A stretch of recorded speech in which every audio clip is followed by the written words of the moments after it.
Hey, welcome back. You found the blog topic 10. Beautiful day out there. We've been getting a lot of rain, so we have nice puffy little clouds.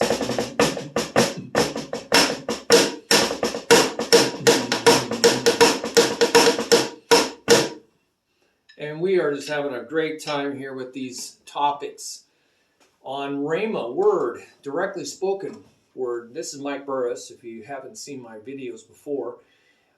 They can be dried because I'm trying to let the Holy Spirit, though, just speak spontaneously. The website's about spontaneous. But there's a lot of scholarly work here that you can look at all the references, all the proof. And I have 5 Bible colleges of background, so I'm trying to streamline that all for you. But you can do the homework yourself. I'm just trying to condense it all so you can look through it. And then I let the Holy Spirit just really spontaneously speak. So we are on, you want to watch these kind of in order or you'll be kind of lost. So we're up to 10 already. The prophesying is the greatest grace gift to zealously pursue to build the church. That's what Paul says in a lot of places. We'll look at. Paul talks at length about the use of the Spirit's grace gifts. They're called charismata. Charismata, the gifts that are given by grace. That's what it really means in the Greek. The gifts that are given by grace. And this is given by the Holy Spirit, right? The Holy Spirit is given to us by Christ. Ephesians 4 is the gift of the Holy Spirit. You see this all the way through. It's the gift of the Holy Spirit given to us by Christ, through Christ, by the Father, through Christ, or from the Father, through Christ, however you want to say it. But there's plenty of verses on that. You can use Bible Gateway, and you can just say gift Spirit, and you'll find a lot about that. Or gift Father, or gift give type thing. Give the gift, right? Paul talks at length about the use of the Spirit grace gifts in church meetings. So there's gifts that are given to individuals, and then 1 Corinthians 12 talks about and given through individuals. And it's the through individuals part that is a lot used for church meetings, right? Through you to help others, whether that's helping other Christians, probably most of the time that's what they're talking about. But it also can just be used in evangelism, helping other non-Christians, right? 1 Corinthians 14, 19 through 25 says, in church I would rather, see, he says in the church or in the assembly, that's ecclesia, the called out ones, the assembly, I would rather speak 5 logos messages. So there's certain times for certain gifts. And 1 Corinthians 14, 19, the ecclesia is the called out ones. In the assembly, I would rather speak 5 logos messages, right? Logos means content. So, speaking, or you can be writing messages. But here he says, speaking, laleo means to speak. 5 logos messages by the means of my mind. So, that's what we normally do. 1 Corinthians 14, 14 through 15 talks about using your mind. That's using your productivity. What your mind is normally producing or being fruitful for is to create these messages. Like I'm using my mind to create these messages, and I'm speaking these messages. I could write these messages.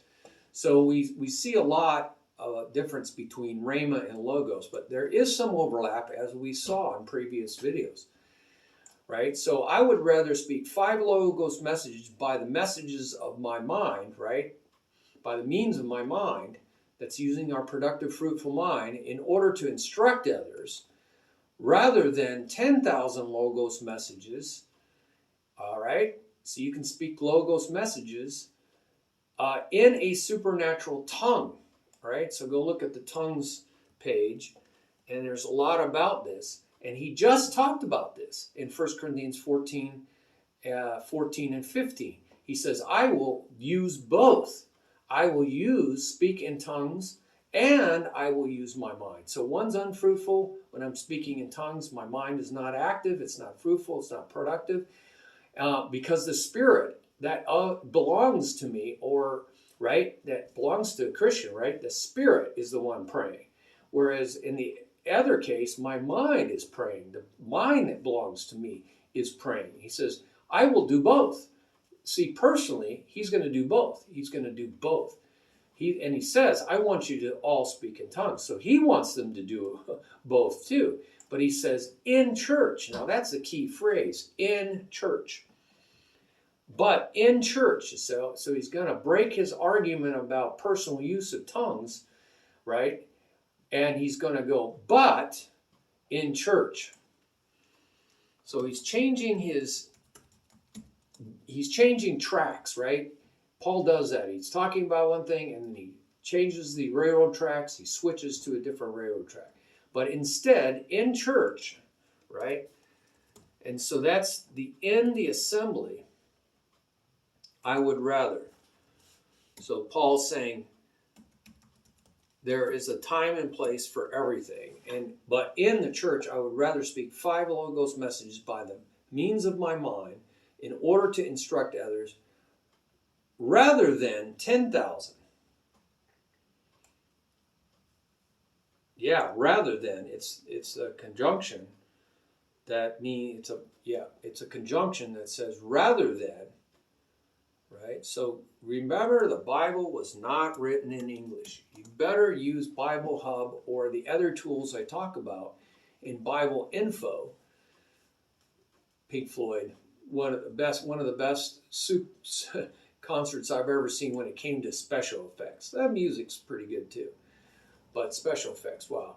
He says, rather than 10,000 tongues, Logos messages in a tongue, which we know is supernatural, charismata, which is a sign, he says, for unbelievers, not believers. Now you got to understand what a sign means, right? It's not saying it's only tongues is only for outsiders, right? Unbelievers.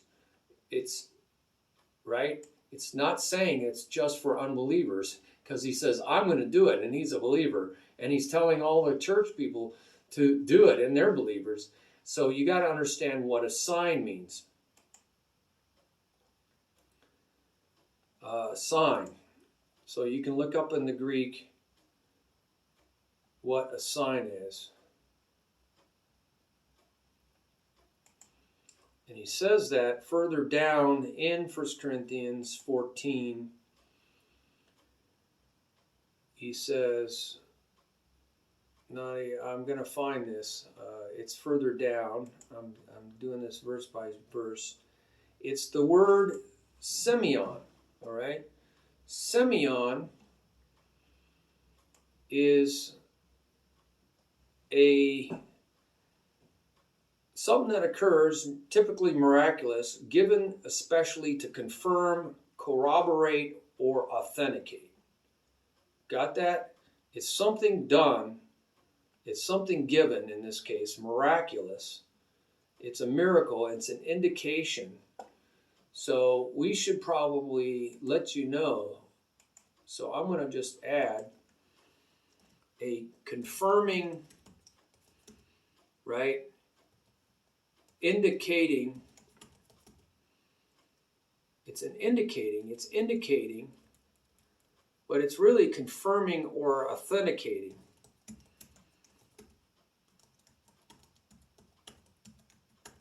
And so you'll see Paul talks about what is it authenticating? It's authenticating to unbelievers. Now, why would tongues, which you can't even understand, mean something to unbelievers? Because on Pentecost, these were unbelievers.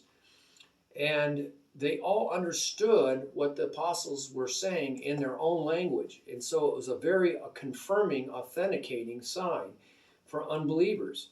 And they'll hear it in their own language and they'll go, how do you know our own language? This has got to be from God, right? And this happens all the time in the mission field. You talk to missionaries, then you're going to find this out. And so it's not really a sign to believers. Believers already believe in the gospel message, or they should, right? It's an authenticating sign, right?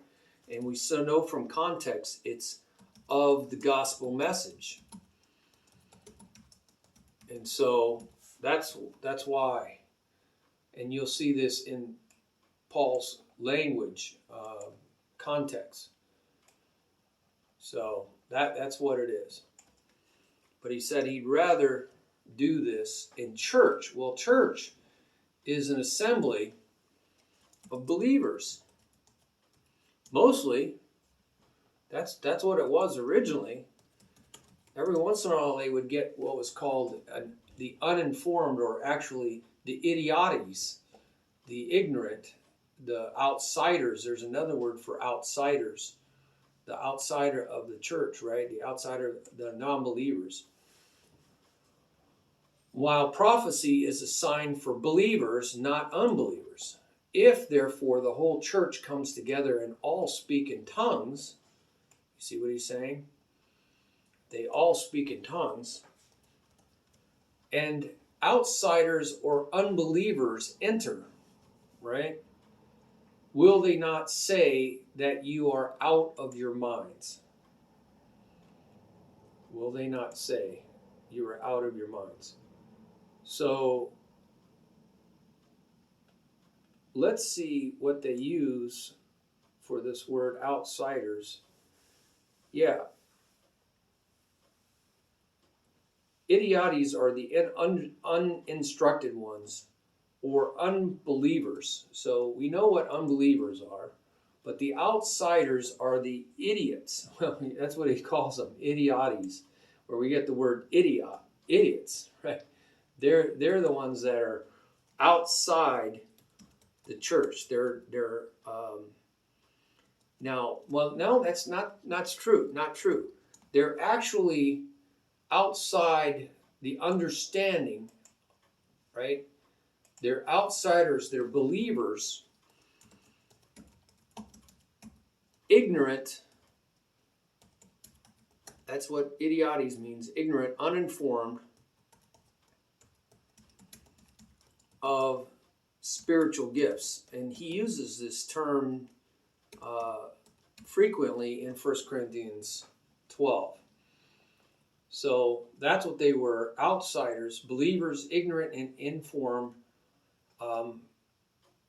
of, and then he says, or unbelievers. So it's either one. If they come into the church, enter, will they not say that you are out of your minds? Because unbelievers, right, are going to definitely say that. They don't understand the spiritual gifts, but there were Christians that didn't understand the spiritual gifts if they were not there at that church on a regular basis, right? If you go to a church for a while, you're going to understand about spiritual gifts, right?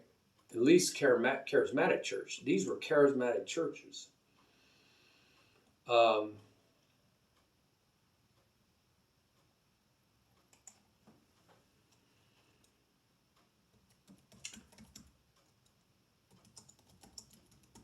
So if you're a regular attender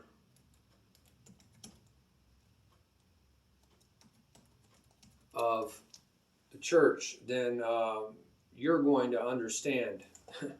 You're going to definitely understand this. But if you're not, then, wow, all bets are off.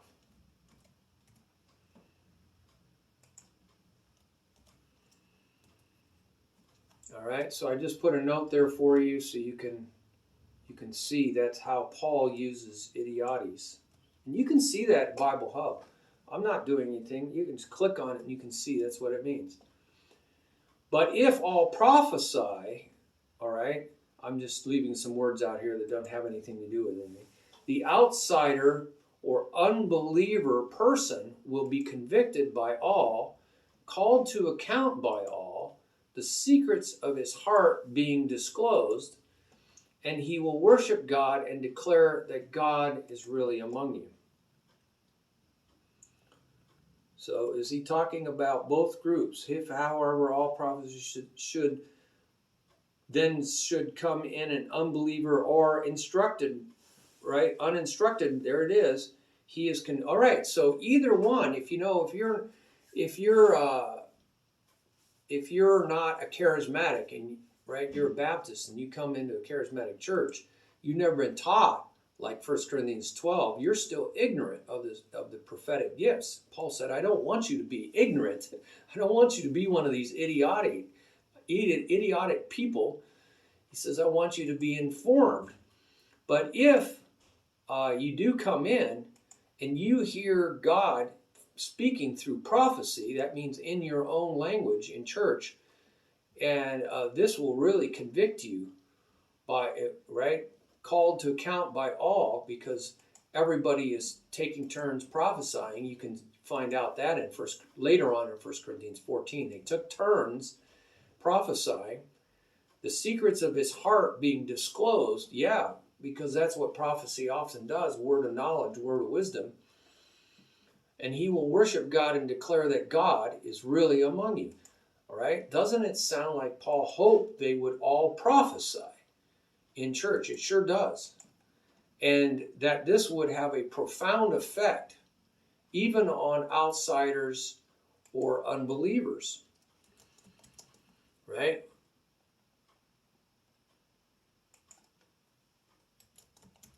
That's what it says. Wow. That's what it says.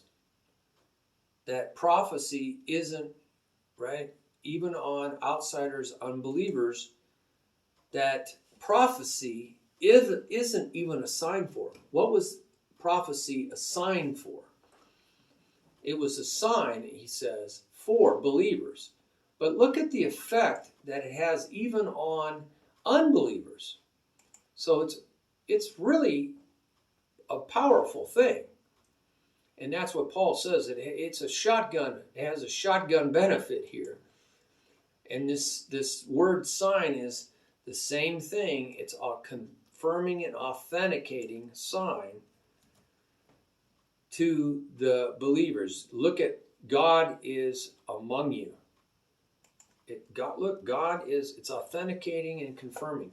Paul did say in verse 14:5, I presently, ongoingly, supremely want, this is a word called thelo, you all, he's talking to Christians, to speak in tongues. There it is. That's what he says. But wow, you got churches that say, well, that doesn't apply to me.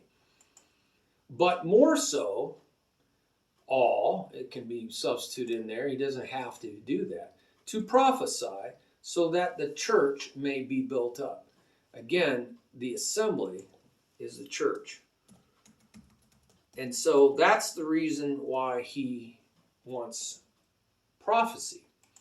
May be built up. How does Paul top? How does he top even his supreme desire for them all to speak in tongues? Wow. It's a supreme desire, he says, for you all to speak in tongues. But more so, right, by his more so desire for them to all prophesy. So, I mean, this is on the top of the stack. Could this be another reason churches aren't being built up? You see, he says prophecy builds up the church. And you wonder why churches are not being built up. You know, I've been in 15 churches, and I would say I've seen a lot of them really struggle. And they're not being built up. And why are they not being built up? Because they have despised prophecy. The very thing that the Pharisees and the Sadducees and the scribes did in Jesus' day, that Isaiah 28 mocks, we saw that in previous, is this despising prophecy. And it says it in the New Testament, do not quench the Holy Spirit. How do you quench the Holy Spirit? By despising prophecy and forbidding tongues. Well, there you go. They quench the Holy Spirit. So it sure seems that the supreme desire of many churches is not the same as Paul's, right? The supreme more so desire, even the more so supreme desire, right? Wow. So you got to read things in context, so I make some notes here for you. Moses had the same desire as Paul, but also the same problem with obstinate Jews. In Numbers 11, 1 through 30, the people complained about not having the foods they ate back in sinful Egypt, now that they had followed the Lord through Moses. The dew and manna wasn't enough, they said, for them. So Moses complains to the Lord that he can't handle the responsibility of listening to their complaints. There's a lot of people, right? So the Lord has Moses gather 70 elders to represent the people. Bring them into the tent of meeting. And God will take some of the Spirit, these 70 people were going to be brought into the tent of meeting where they're going to meet God. Wow. And God will take some of the Spirit that is on you and put it on them, and thus they shall bear the burden of the people with you. Wow. God was going to spread that Spirit that was only on Moses. And for their grumbling, the people were made to eat bird meat for a month until they were sick of it. And as soon as the Spirit rested on them, right, the 70 elders, what happened? They prophesied. There you go. Boom. As soon. That's what you will often see in every Spirit baptism. And so go look at that link. But they did not continue doing it. However, 2 men hadn't gone into the tent, but still the Spirit rested on them. And so they continued to prophesy in the Greek. He would prophesy outside in the camp. Wow. Isn't that amazing? Where they were out, where the people were. That's where the prophesying continued in the camp. Another young man reported this to Moses, and a leader called Joshua, the son of Nun, a longtime assistant to Moses, told Moses to stop the 2 men from prophesying. Doesn't this, can you believe this? I've seen this in churches. You stop that. That's decent and out of order. But you see that in today's church all the time, right? Yes, you stop. You stop that tongues. You stop that prophesying. The leaders are the first to try to stop the move of the Holy Spirit. Exactly. The leaders were the first to stop. They tried to stop it. So go look at the leaders link. Because it is out of order. Nevertheless, this happened all through the history of revival too. Nevertheless, Moses nailed it, saying, "Are you jealous? Would that all the Lord's people were prophets." There you go. That the Lord would put his Spirit on them. That's the word upon them. It wasn't in them. It was upon them. But in them came with the new covenant with Jesus. That's the difference. Well, Moses got, so this is a manifestation of the Holy Spirit. And Moses wanted it to happen. And he was angry. Are you jealous? Because this Joshua, son of Nun, didn't get it. Well, Moses got his wish. The completely different in kind new covenant promises that all of God's people can now be prophets. That's what Peter declared in Acts 2:17 through 19, citing Joel 2:28 and 29. And what Paul declared in 1 Corinthians 14:5 as his more so than supreme desire, right? His more so than his supreme desire for Christians, right? And we saw, and in verse 14:1, where Paul charges them in the imperative case, presently, ongoingly, boil over with zeal for the spirit kind of things. That's what it says in the Greek. But especially more so that you might prophesy. He wants them. That's what you might prophesy. It's a possibility that I want you to boil and over zealously for, So that you would prophesy. He has to put it in might because he's postulating something, right? And it's called the subjunctive mood. So let's go look at that. 14:1. 1 Corinthians 14:1. Just verify that in Bible Hub. Yeah, it's in the subjunctive. He's giving them the imperative. I strongly urge you. Right? Strong urging. Paradegrade. That is a strong urging. He says, presently, ongoingly, boil over with zeal. That's the word he uses, dokeete. Or no, it's actually zeliote, right? Zeliote, where we get be zealous. With the spiritual gifts, the gifts of the Spirit, right? Gifts is kind of supplied because of the context. It's the spiritual kind of things, plural things. Especially now that you might prophesy. So he's wanting them to go after all the gifts, but especially that they might prophesy. That's the subjunctive. He wants them to do this. And he strongly urges them to do this.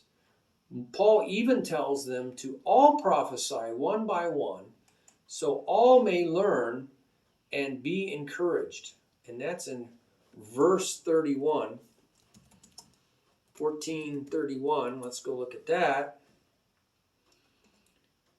He wants them, again, he uses the imperative to prophesy. No, he doesn't. He's just saying, he's giving a reason for you are able, you are presently and ongoingly active, all to prophesy. So he's just stating a fact in this case. All prophesy one by one, so that all may learn. That's the subjunctive. Why? So he's hoping that they will all learn the essentials. Now, monthano means the essentials.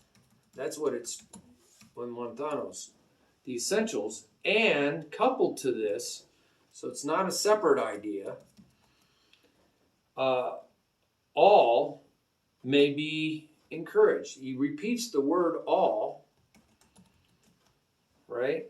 That he really is emphasizing that all, and it may be, might be. So he's always using this subjunctive. That's what he's hoping will come out of this. He can't dictate it, but may be encouraged. Parakaleo, where we get the paraclete is the Holy Spirit, the paraclete. So this is the verb parakaleo, which means to call alongside, to teach, to speak to, encouraged. It's the word for encouragement. It might be encouraged from being close beside. That's what para means, close beside. So you'd have to say close beside what?